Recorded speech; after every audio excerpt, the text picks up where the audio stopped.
Pemirsa, hari ini Presiden Prabowo Subianto melantik ribuan lulusan IPDN di Jatinangor, Kabupaten Sumedang, Jawa Barat. Dalam rangkaian acara, Presiden juga memberikan penghargaan kepada 10 lulusan terbaik. Manajemen Pemerintahan asal pendaftaran Provinsi Jawa Tengah. 1.204 lulusan sarjana terapan Institut Ilmu Pemerintahan Dalam Negeri dilantik langsung oleh Presiden Prabowo. 728 putra dan 476 putri akan menjadi pamong praja muda dan akan bertugas di lingkungan pemerintah pusat, Pemda hingga wilayah 3T seluruh Indonesia. Pamong praja muda yang berasal dari lintas daerah ini diharapkan menjadi perekat dan persatuan bangsa.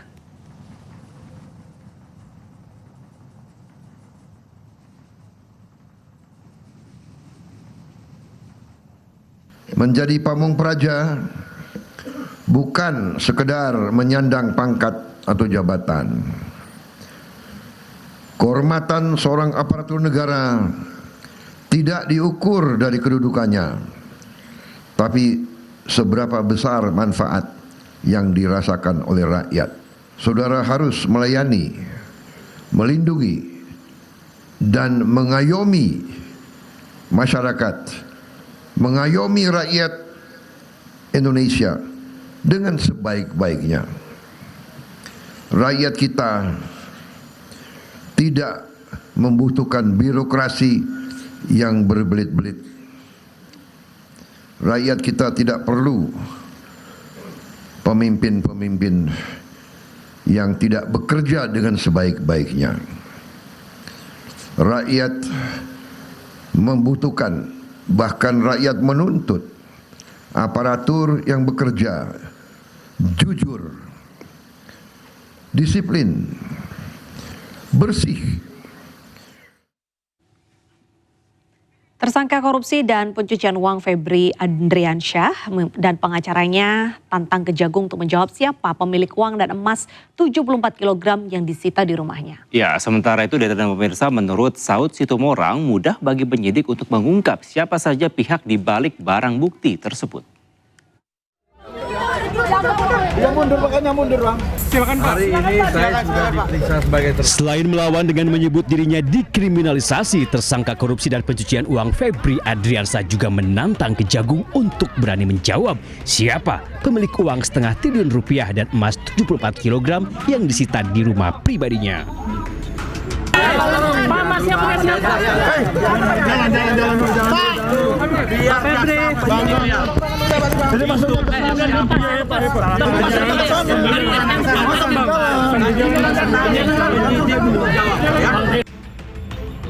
Tahu banyak Febri Adriansyah, pengacaranya Febri Diansyah juga mendesak Kejagung menjelaskan siapa dan untuk apa uang dan emas yang mereka sita di rumah Febri Adriansyah. Yang secara hukum wajib untuk dibuktikan dan perlu dikelirkan adalah sebenarnya siapa pemilik benda-benda tersebut. Itu kan pertanyaan yang harus dibuktikan ya secara hukum. Dari mana sumber benda-benda atau barang-barang tersebut? Mantan Wakil Ketua KPK Saud Situmorang menyebut tidak sulit bagi penyidik untuk mencari tahu siapa pemilik uang dan emas hasil penggeledahan. Saud bahkan yakin ada jaringan panjang yang bisa menambah jumlah tersangka.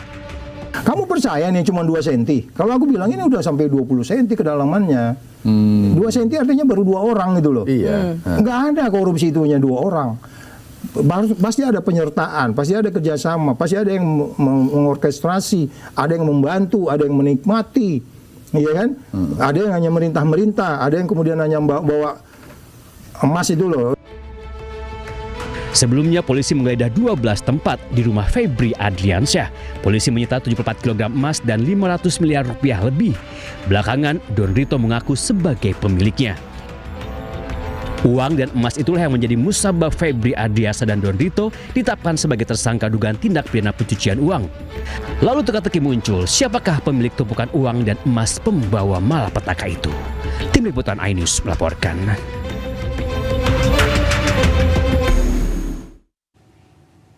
Sementara Persatuan Wartawan Indonesia atau PWI akan mencabut laporan polisi terhadap pengacara kondang Hotman Paris Hutapea terkait dugaan penghinaan profesi wartawan. Wakil Ketua DPR RI Sufmi Dasko memfasilitasi pertemuan antara Hotman Paris dengan Ketua Umum PWI Ahmad Munir. Kepada wartawan tersebut maupun kepada organisasi wartawan di seluruh Indonesia. Momen pertemuan antara pengacara Hotman Paris dengan Ketua Umum Persatuan Wartawan Indonesia PWI Ahmad Munir dibagikan Wakil DPR RI Sufmi Dasko Ahmad di akun media sosial pribadinya @sufmi_dasko. Tampak dalam foto Hotman Paris dan Ahmad Munir bergandengan tangan. Dalam unggahan itu Dasko juga menyertakan sebuah kalimat Persatuan Indonesia. Dasko yang memfasilitasi pertemuan keduanya menyebut pertemuan ini sebagai silaturahmi untuk merajut persatuan.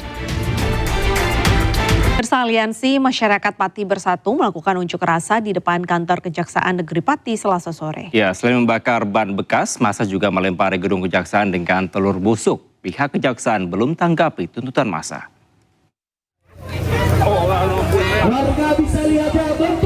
Suasana tegang kembali terjadi pada hari kedua aksi demo dari Aliansi Masyarakat Pati Bersatu atau AMPB di depan kantor Kejaksaan Negeri Pati Selasa sore.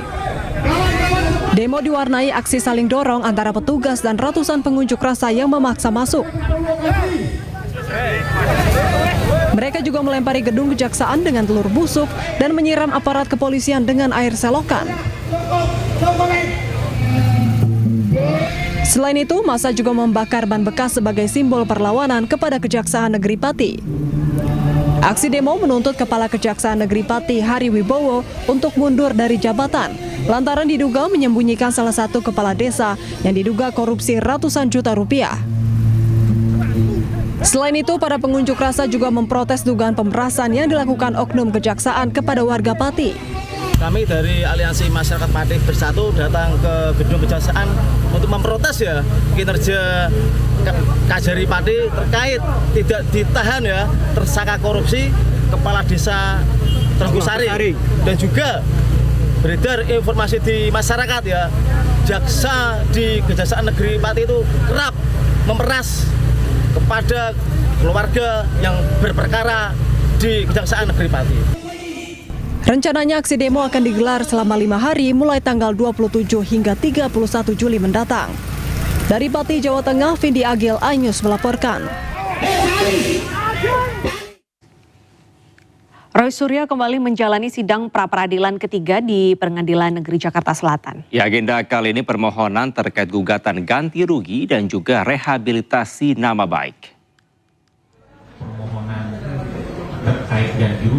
Agenda sidang ini berfokus pada permohonan gugatan ganti rugi sebesar 210 juta rupiah.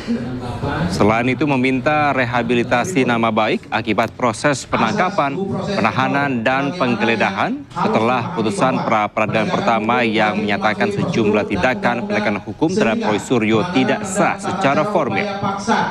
Sidang ini merupakan lanjutan dari sidang yang sebelumnya tertunda akibat Kejaksaan Negeri Jakarta Selatan selaku pihak turut termohon tidak hadir. Sementara itu sidang akan dilanjutkan pemirsa pada tanggal 31 Juli.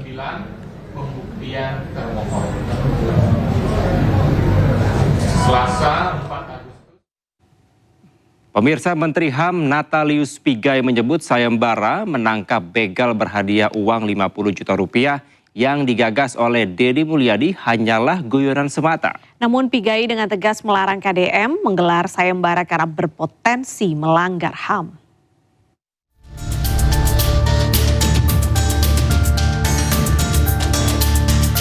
Menteri Hak Asasi Manusia Natalius Pigai buka suara terkait polemik sayembara menangkap begal yang digagas Gubernur Jawa Barat Deddy Mulyadi.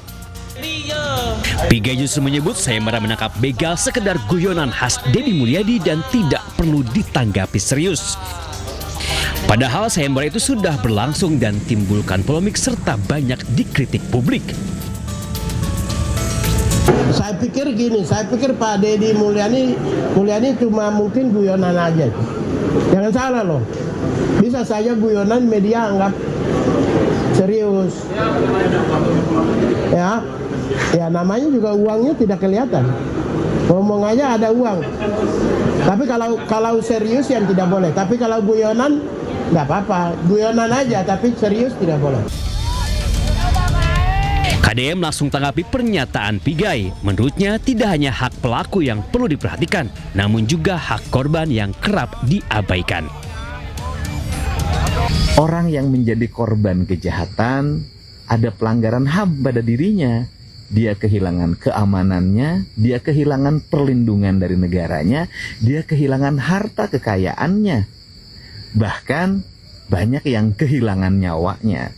Dan yang paling miris adalah korban kejahatan ketika masuk ke rumah sakit, BPJS tidak bisa mengklaim, membayarkan biaya rumah sakit. Sebelumnya KDM adakan sayembara menangkap begal. Ia berjanji akan menghadiahi 5 hingga 50 juta rupiah bagi warga yang berhasil menangkap begal dalam keadaan hidup. Setelah sayembara diumumkan, warga Jabar pun turun ke jalan mencari begal. Dari Bandung, Jawa Barat, Ervan